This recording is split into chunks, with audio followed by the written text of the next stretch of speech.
Welcome to another edition of the Bastard Review. This week I'm looking at ECW's Gangstas Paradise. This event happened on September 19th, 1995 in the ECW Arena in Philadelphia, Pennsylvania. The first match of the night was the Broad Street Bully taking on Bull Payne. This was a crap match. They both have no ring psychology whatsoever. They'd go to the outside and fight, and then Bull Payne would get back into the ring and wait for the Broad Street Bully to get back in the ring.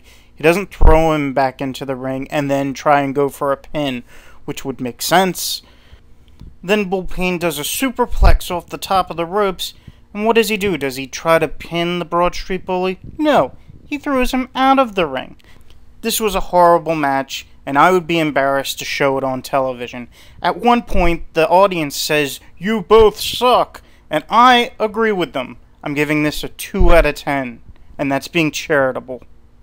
The next match was DW Dudley, which stands for Dances with Dudley, and Dudley take on Don E. Allen and Chad Austin. Now, the Dudleys came down with Chubby, Big Dick, and Sign Guy Dudley, the whole entourage, at least at this time. This was before Bubba Ray or Devon. This was, it wasn't a good match. It wasn't even average. The Dudleys dominated most of the time. Thankfully, it was short.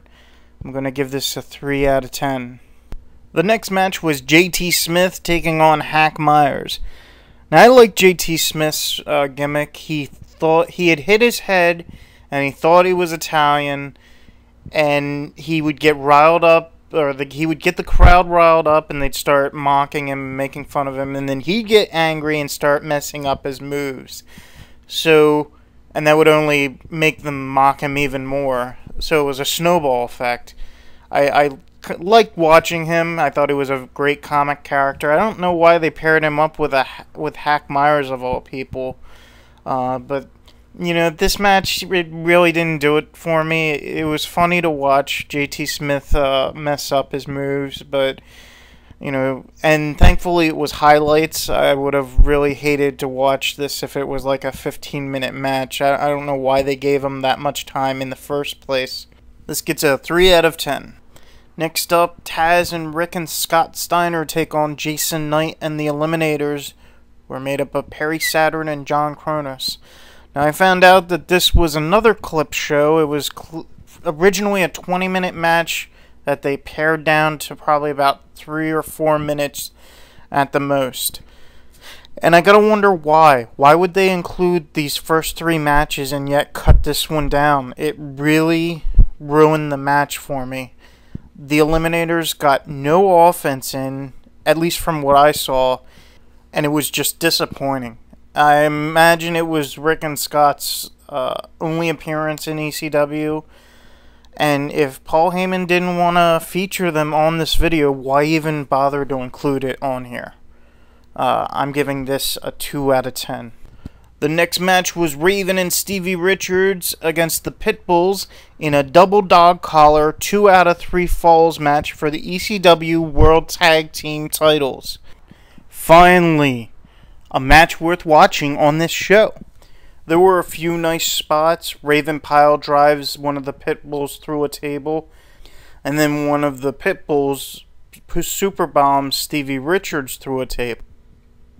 One of the Pitbulls tries to super bomb Raven through a table, but I think they put the table a little too far away because he hits the back of his head off the side of the table.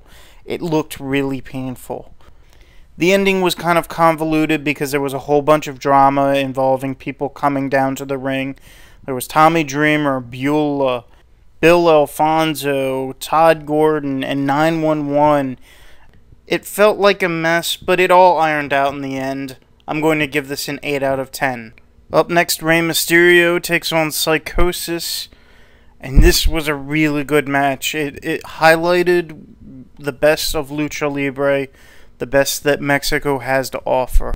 I'm giving this a 7 out of 10. So after the match, Joey Styles is backstage talking about how impressed he was with the match, and he gets a notice saying that there's something going on in the locker room. So they send a camera back there, and New Jack is back there, and he hits the cameraman, and the camera goes dead. So they finally decide to get a fan cam back there, and Johnny Grunge hits that one and the camera goes dead. So finally Joey Styles decides to go with his own cameraman to find out what's going on, and we're treated to some upcoming events that are 13 years old. I don't understand why they included these on this video.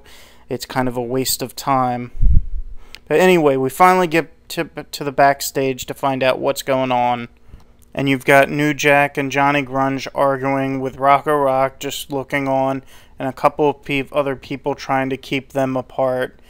And then that breaks up, and then Joey Styles notices that Steve Austin is behind him, dressed in a poor man's version of Hulk Hogan, and Steve Austin cuts a really amusing promo about himself. Finally, we come to the main event of the night. Mikey Whipwreck and the Public Enemy take on the Sandman, Too Cold Scorpio, and New Jack. Now, Too Cold Scorpio was replacing Mustafa, who was originally supposed to be in this.